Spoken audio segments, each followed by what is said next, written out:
रहमानिर्रहीम। अस्सलाम वालेकुम प्यारे दोस्तों, रमज़ान का महीना शुरू हो चुका है और रोज़े रखना हर मुसलमान पर फ़र्ज़ है। लेकिन हमारे जहन में ये सवाल आता है कि रोज़ा कबूल हुआ या नहीं, यानी रोज़ा कबूल होने की क्या निशानी है। प्यारे दोस्तों, तो बने रहे इस वीडियो में आखिर तक। बस इस वीडियो को एक लाइक कर दे, हम आपको इसी वीडियो में सब कुछ बताने वाले हैं। प्यारे दोस्तों, रोज़ा रखना तो एक बड़ी बात है ही, लेकिन उससे बड़ी बात यह है कि हमारा रोज़ा कबूल होना चाहिए।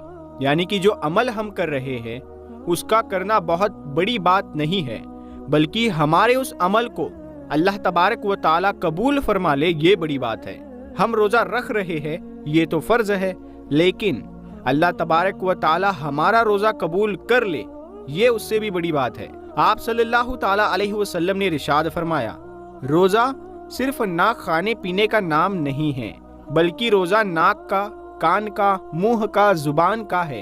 जैसे जुबान से कोई गलत बात ना बोली जाए, कानों से गलत चीजों को ना सुना जाए, और अगर फिर भी वो गलत काम करता रहे, यानी रोजा रख कर भी वो गलत काम करता ही रहे, तो आप सल्लल्लाहु ताला अलैहि वसल्लम ने इरशाद फरमाया, उसका रोजा रोजा नहीं है बल्कि फाका है। तो ऐसा रोजा तो अल्लाह तबारक व ताला कबूल ही नहीं करता है। चलिए प्यारे दोस्तों, जिस टॉपिक पर हमने वीडियो बनाया है उस टॉपिक की तरफ बढ़ते हैं।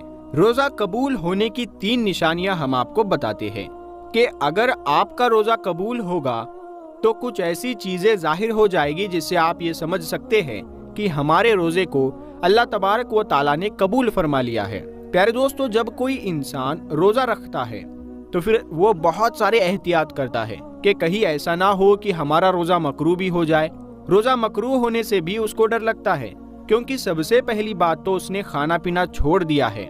पान गुटखा खाने वाले ने वो खाना छोड़ दिया, तो वो सोच रहा होता है कि अब ऐसा ना हो कि हमारी छोटी सी गलती की वजह से हमारा रोजा कहीं बर्बाद ना हो जाए। और ये सोचना भी चाहिए, क्योंकि इसका जो सवाब है, जो कयामत के दिन जब लोग आएंगे अपने आमाल लेकर, कोई नमाज लेकर आ रहा है, कोई रोजा लेकर आ रहा है, कोई ज़कात लेकर आ रहा है, कोई हज लेकर आ रहा है, अल्लाह तबारक व ताला के जो फरिश्ते होंगे वो उनको अजरो इनाम देना शुरू करेंगे। नमाजी को उसका इनाम मिल जाएगा, सदका देने वाले को उसका सिला मिल जाएगा, हज करने वाले को फरिश्ते उसका बदला और इनाम दे देंगे। फिर अब बारी आएगी रोजेदार की, तो फरिश्ते कहेंगे, मौला ये रोजेदार है जिन्होंने तेरे लिए रोजा रखा था, भूखे और प्यासे रहे थे, तो क्या इनको इसका अजर दे दिया जाए? तो अल्लाह तबारक व ताला फरमाएगा, ऐ फरिश्तों पीछे हट जाओ, इसका रोजा खालिस मेरे लिए था और मैं खुद इसके रोजे का अजर अता करूंगा। क्योंकि इंसान नमाज में दिखावा कर सकता है, सदका देने में दिखावा कर सकता है, लेकिन रोजा रखने में इंसान दिखावा नहीं कर सकता, क्योंकि वो तो खुद ही जान पाएगा। जैसे कहा जाता है कि कब्र का हाल मुर्दा ही जानता है, तो वो जो पूरा दिन चूंकि भूखा प्यासा है और ये करते हुए भी अपनी मेहनत मजदूरी कर रहा है, तो ये उसे ही पता है कि उसे कैसा महसूस हो रहा है, लेकिन वो फिर भी मुस्कुराकर कर रहा है, खुश हो रहा है, फिर भी वो उसमें राजी है। तो अल्लाह तबारक व ताला कयामत के दिन उनको अजर अता करेगा। तो हमने इससे पहले भी बहुत सारी वीडियोस में ये बात कही कि जब भी हमारी इबादत यानी हमारी नमाज कबूल होती है अल्लाह ताला की बारगाह में, तो कौन सी निशानी नजर आती है, यानी कैसे पता चलता है कि हमारी नमाज कबूल हुई।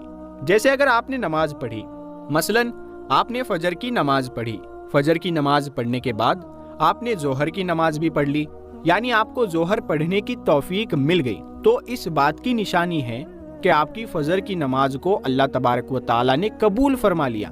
तो ऐसा क्यों कहा?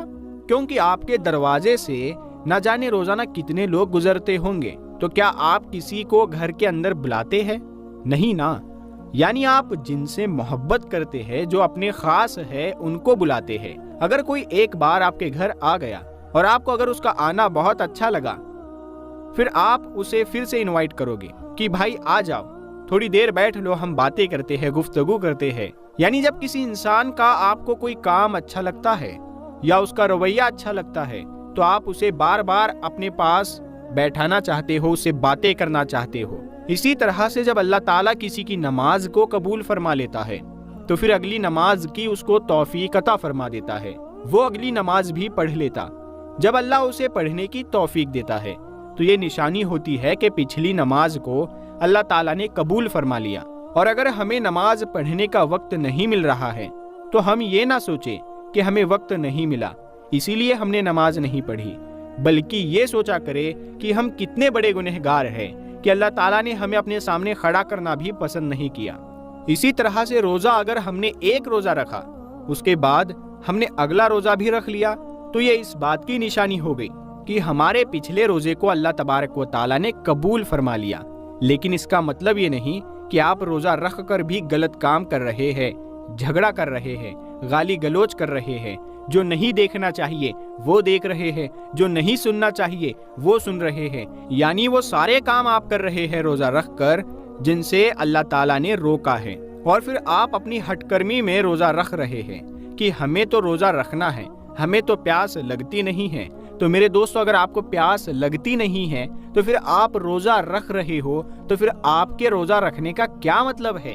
انسان کمزور ہے اور اللہ کو یہی ادا تو پسند ہے کہ دیکھو میرے بندے کو بھوک بھی لگ رہی ہے، پیاس لگ رہی ہے، لیکن پھر بھی میرے لیے بھوکا ہے۔ انسان افطار کرنے کے لیے بیٹھتا ہے اور جیسے ہی اذان ہوتی ہے اور اذان ہونے سے پہلے اللہ فرشتوں میں فرماتا ہے کہ دیکھو میرے بندے کے سامنے کھانا رکھا ہے، پانی بھی رکھا ہے، دیکھو اسے کوئی انسان دیکھ بھی نہیں رہا، وہ تنہائی میں ہے، اے فرشتوں اس کو بھوک لگی ہے، کھانا بھی اس کے سامنے ہے، لیکن یہ کھانا کیوں نہیں کھا رہا ہے؟ تو فرشتے جواب میں کہتے ہیں کہ مولا اس کو تیری محبت نے روکے رکھا ہے۔ اللہ تعالیٰ اپنے فرشتوں سے فرماتا ہے کہ اس کے سامنے پانی رکھا ہے، یہ پانی کیوں نہیں پیتا؟ تو فرشتے فرماتے ہیں کہ اے مولا اسے تیرے ڈر اور خوف نے روک رکھا ہے۔ تو اللہ تعالیٰ خوش ہوتا ہے اور ایسے روزے دار کو دیکھ کر جیسے ہی اذان ہوتی ہے تو انسان کھانا کھانا شروع کر دیتا ہے۔ تو اللہ فرماتا ہے دیکھو میں نے اجازت دے دی تو کس طریقے سے کھانا کھا رہا ہے۔ یہ ادا اللہ تعالیٰ کو بہت پسند ہوتی ہے۔ تو کسی انسان کا روزہ اللہ تعالیٰ قبول فرما لیتا ہے تو اس کو ذہنی سکون ملتا ہے، دل میں تقویت حاصل ہوتی ہے، اگلے روزے کی توفیق ملتی ہے۔ لوگ یہ سوچتے ہیں کہ روزہ رکھ کے کمزور ہو گئے، لیکن ایسا نہیں ہے۔ جب انسان کا روزہ اللہ تبارک و تعالیٰ اپنی بارگاہ میں قبول فرما لیتا ہے تو اس انسان کے اندر ایک اندرونی طاقت اس کو ملتی ہے۔